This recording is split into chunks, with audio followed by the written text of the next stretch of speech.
আমি আল্লাহ পাক তো রহিম, আমি আল্লাহ পাক রব্বুল আলামিন কুনু মাগফুরাল লাকুম। আমি আল্লাহ পাক রব্বুল আলামিন বান্দার জিন্দেগীর সমস্ত গুনাহ রে মাফ করিয়া কবর সওয়াল রে আসান করিয়া আমি আল্লাহ পাক রব্বুল আলামিন আল্লাহর বান্দা লাগে জান্নাত দান করলা। জোরে কই না সুবহানাল্লাহ। जिंदगी में बंदगी तो करना है, जिंदगी में बंदगी तू करना है, जिंदगी में बंदगी शर्मिंदा है, जिंदगी में बंदगी शर्मिंदा है। यकीन এবং বিশ্বাসের সহিত যদি আপনি আমি মাহফিলের মধ্যে আই আর আপনি আমি যারা হুজুর হলে বক্তা হলে ওয়াজ করবা একটা নেক আমল লইয়া যাইতাম, একটা কথা অনুযায়ী আমল করতাম।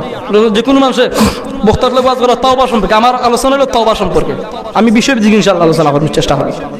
যে কোনো বিষয় একটা মাসআলা লইয়া যাইবা, একটা নেক আমল লইয়া যাইবা, ওটা অনুযায়ী আপনি আমি আমল করবা। এখন তো সবই ওয়াজ শুনি, ওয়াজ করি, কথা অনুযায়ী ভাই আমল নাই।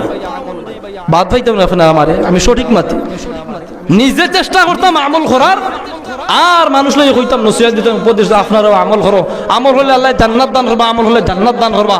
আর নামাজও সঠিকভাবে আপনি আমি পড়তাম। নামাজ যদি ভাই সঠিকভাবে আদায় না করি তে আপনি আমার কবরের মধ্যে যাওয়ার পরে সওয়াল দিতাম পারমুনি আপনি আমি মাতুন না দেখি আপনারা।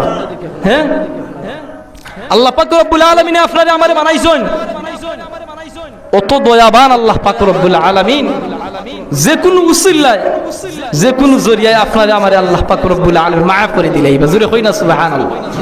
আর কুরআনুল কারীমের মধ্যে আমার আল্লাহ পাক রব্বুল আলামিন কইরা কুল ইয়া ইবাদিয়াল্লাযিনা আসরাফু আলা আনফুসিহিম লা তাকনাতু মির রাহমাতিল্লাহ ইন্নাল্লাহা ইয়াগফিরুদ দুনুবা জামিআ ইন্নাহু হুয়াল গফুরুর রহিম।